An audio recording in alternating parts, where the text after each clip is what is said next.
Non వేసిన కాడు ఇండియాలో అడుగు పెట్టాడంటే అండి కాల్చేస్తా, షూట్ చేస్తా అంతే అండి. నాన్ వేసిన కాడు ఒక పెద్ద దేశ ద్రోహి అయిపోయాడు. ఇప్పుడు మన భారతదేశాన్ని తిట్టాడు, మన భారతదేశంలో ఉన్న దేవుళ్ళని తిట్టాడు, మన దేశాన్ని తక్కువ అంచనా చేసేటాడు. ఆడు కనపడాలి కాల్చేస్తా అంతే అండి. బట్టల గురించి ఒక టాపిక్ అయితే అవును అనవసరంగా సనాతన ధర్మాన్ని అవును తీసుకొచ్చి మాట్లాడారు. అవును చూడండి ఏంది అన్యాయం చూడండి. ఈ దేశం ఏమైపోతుంది, నా దేశం మన భారతదేశం, ఇది మన దేశం. ఇది ఇప్పటికైనా కళ్ళు తెరవండి, అందరూ తెరవండి అంతే. కళ్ళు తెరిచి మాట్లాడండి. ఏమిటిది అసలు, నువ్వు ఏం మాట్లాడుతున్నావు? సనాతన ధర్మం అన్నావు, భారతదేశం తక్కువ చేసి మాట్లాడావు. శివాజీ గారిని ఒక పక్క బూతులు అన్నాడు. ఆ తాతనే ఎవరైనా గరికపడు తాత, ఆ ప్రవచనాలు చెప్పే తాతను కూడా అబ్బా బూతులు భయంకరంగా. ఇంకా అదేమనంటే మాటకు వస్తే ఏమంటాడు, లేడీసు బట్టలు ఇప్పుకుంటారు వాళ్ళ ఇష్టం అంటాడు. సరే మంచిది కాదంటలే, నువ్వు చెప్పేవాడు అలా చెప్పాలి కానీ మిగతా వాళ్ళని దేనికి అంటావు?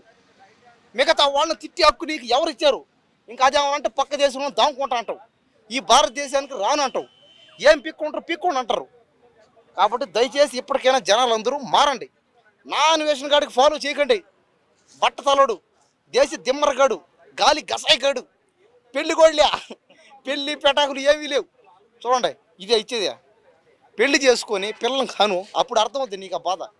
ఇంకోటి ఏంటంటే శివాజీ గారు ఏమన్నారంటే, అమ్మ బట్టలు వేసుకోకండి అమ్మ, అలా సినిమాల్లో మాత్రమే బట్టలు ఇప్పండి, బయట బట్టలు కప్పండి అన్నాడు ఆయన. అంతే, సినిమాల్లో మాత్రం చూడ వినండి బాగా, సినిమాల్లో మాత్రం బట్టలు ఇప్పండి, బయట కప్పండి అన్నాడు. కాబట్టి మీ అందరూ చెప్పేది కూడా ఒకటే, నేను సినిమాల్లో ఇప్పుకోవచ్చు ఏమి కాదు, బయట కప్పుకోవాలి.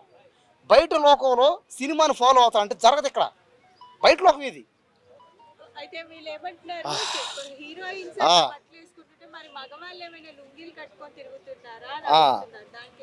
అదే అనేవాళ్ళు ఏదైనా అంటే చూడండి. కాబట్టి ఏంటంటే మగవాళ్ళు బట్టలు ఇప్పుకున్నా, గోసి పెట్టుకున్నా, కట్రాని మీద ఉన్నా కూడా ఏమీ కాదు, ఎవడే ఉండవు. కానీ ఆడవాళ్ళన్నా అలాగనా తిరిగారంటే ఇక్కడ బయట దేశంలో ఉన్నంత మెచ్యూరిటీ ఏది ఇక్కడ. మన దేశానికి ఒక సాంప్రదాయం, ఒక గౌరవం. మన దేశంలో స్త్రీలని పూజిస్తాం, దేవతలాగా పూజ చేస్తాం, ప్రేమిస్తాం. నేను ముఖ్యంగా నేను స్త్రీలందరినీ ప్రేమిస్తా.